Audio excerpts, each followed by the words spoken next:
Hi guys! Welcome back to my channel. So ngayon nga eviction na yung nakakabayan na pinakita na makikita sa mukha ni GM na mas kabado siya kaysa kay Fiang. Si Fiang pa chill-chill lang pero si GM talaga makikita malungkot at kabado na naman. Lagi yan pag nominado itong si Fiang.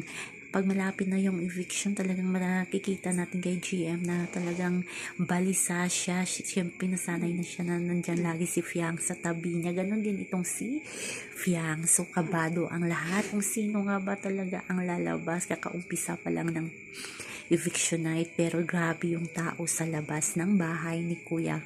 Kaabang-abang sino kaya, sana si Fiang save, no?